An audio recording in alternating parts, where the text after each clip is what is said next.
The Story of a Farm Girl, Part 3. The child was nearly 8 months old, and she did not recognize it. It had grown rosy and chubby all over, like a little roll of fat. She threw herself on it, as if it had been some prey, and kissed it so violently that it began to scream with terror, and then she began to cry herself, because it did not know her, and stretched out its arms to its nurse as soon as it saw her.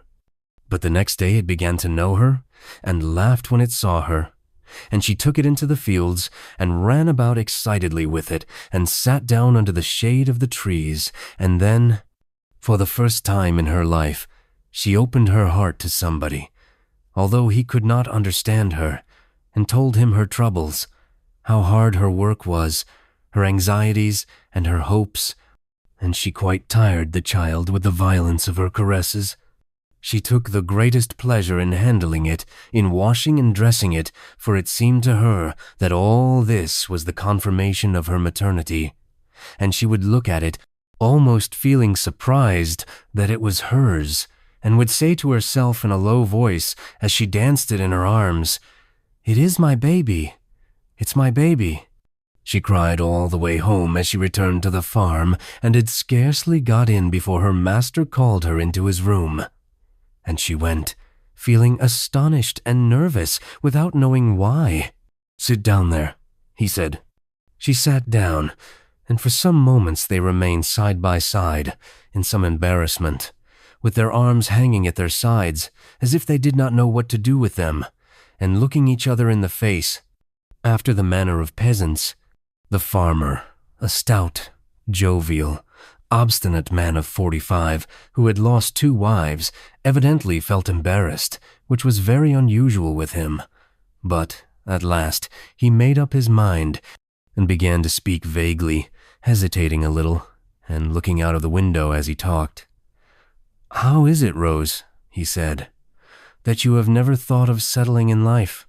She grew as pale as death, and, seeing that she gave him no answer, he went on.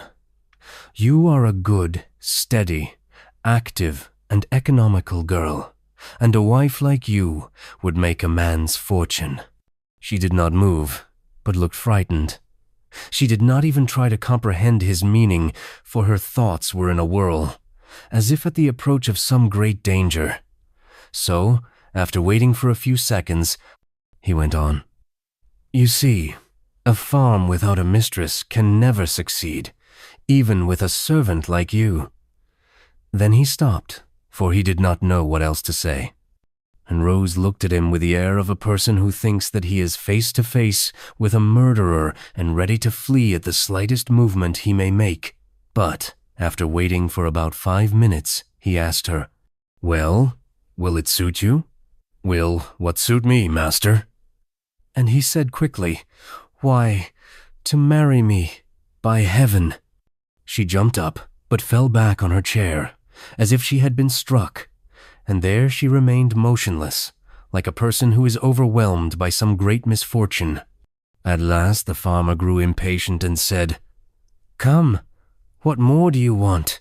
She looked at him, almost in terror. Then suddenly the tears came into her eyes, and she said twice in a choking voice, I cannot. "Why not?" he asked. "Come, don't be silly. I will give you until tomorrow to think it over." And he hurried out of the room, very glad to have got through with the matter, which had troubled him a good deal. For he had no doubt that she would the next morning accept a proposal which she could never have expected, and which would be a capital bargain for him, as he thus bound a woman to his interests who would certainly bring him more than if she had the best dowry in the district. Neither could there be any scruples about an unequal match between them, for in the country every one is very nearly equal. The farmer works with his laborers, who frequently become masters in their turn, and the female servants constantly become the mistresses of the establishments without its making any change in their life or habits. Rose did not go to bed that night. She threw herself, dressed as she was, on her bed, and she had not even the strength to cry left in her. She was so thoroughly dumbfounded.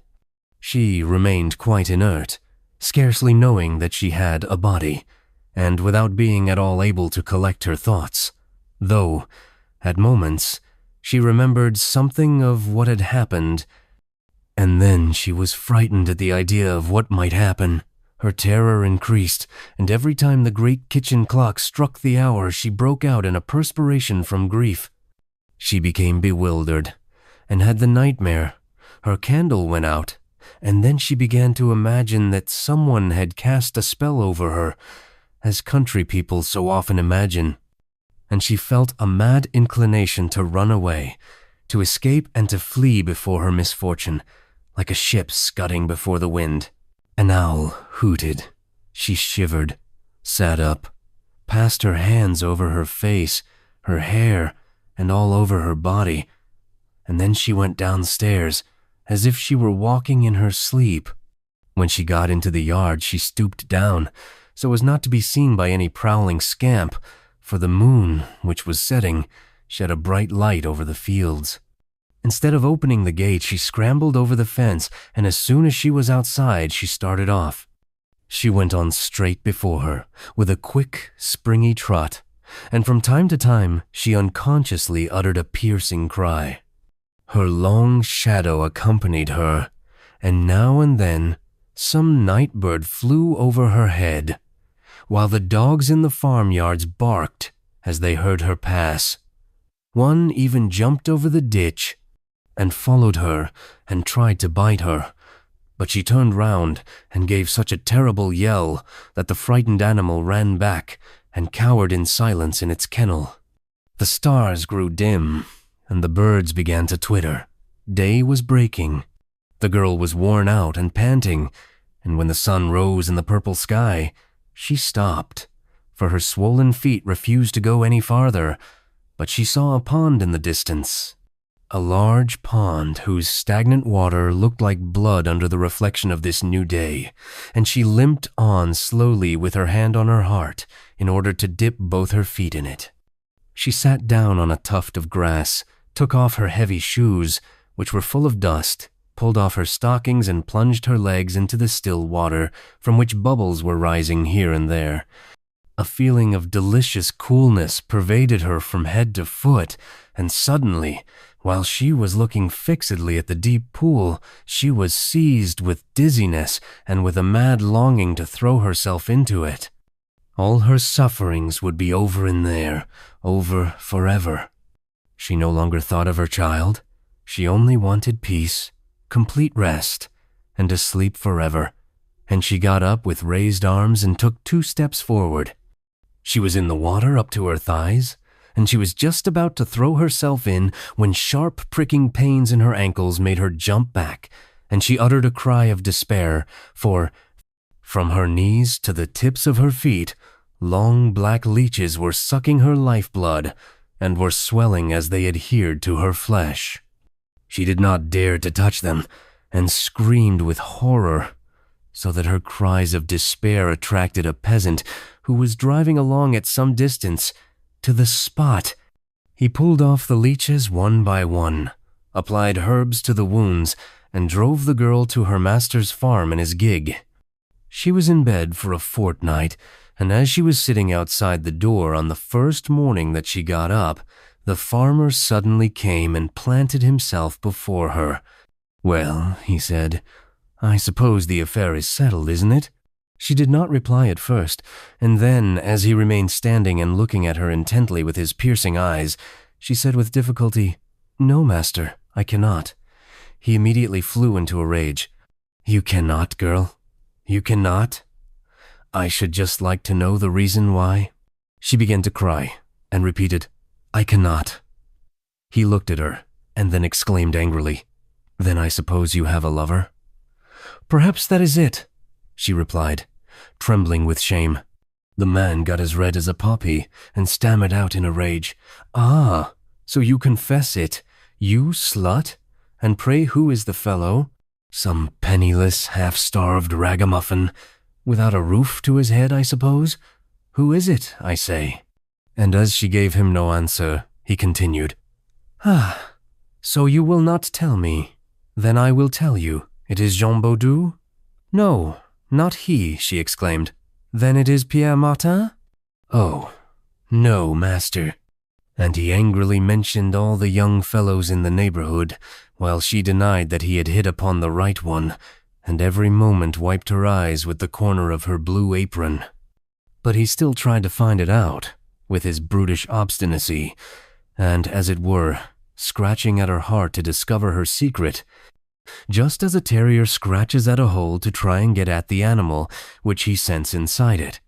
Suddenly, however, the man shouted, "By George, it is Jacques, the man who was here last year. They used to say that you were always talking together and that you thought about getting married." Rose was choking, and she grew scarlet, while her tears suddenly stopped and dried up on her cheeks like drops of water on hot iron, and she exclaimed, "No, it is not he! It is not he!" "Is that really a fact?" asked the cunning peasant, who partly guessed the truth, and she replied hastily, "I will swear it. I will swear it to you."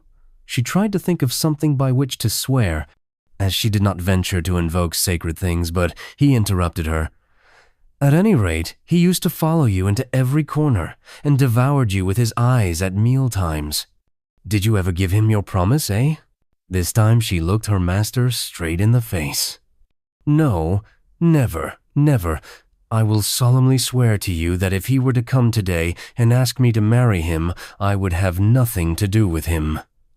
She spoke with such an air of sincerity that the farmer hesitated, and then he continued as if speaking to himself, "What then?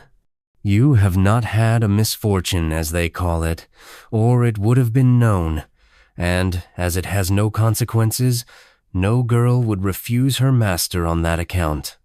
There must be something at the bottom of it, however." She could say nothing. She had not the strength to speak, and he asked her again, "You will not?" "I cannot, master," she said with a sigh, and he turned on his heel. She thought she had got rid of him altogether and spent the rest of the day almost tranquilly, but was as exhausted as if she had been turning the thrashing machine all day in the place of the old white horse, and she went to bed as soon as she could and fell asleep immediately. In the middle of the night, however, 2 hands touching the bed woke her. She trembled with fear, but immediately recognized the farmer's voice when he said to her, "Don't be frightened, Rose, I have come to speak to you." She was surprised at first, but when he tried to take liberties with her, she understood and began to tremble violently, as she felt quite alone in the darkness, still heavy from sleep, and quite unprotected, with that man standing near her.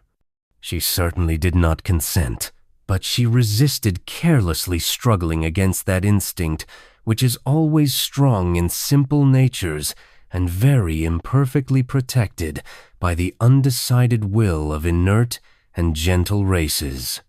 She turned her head now to the wall and now toward the room, in order to avoid the attentions which the farmer tried to press on her, but she was weakened by fatigue, while he became brutal, intoxicated by desire. They lived together as man and wife, and one morning he said to her, "I have put up our banns, and we will get married next month." She did not reply, for what could she say? She did not resist, for what could she do?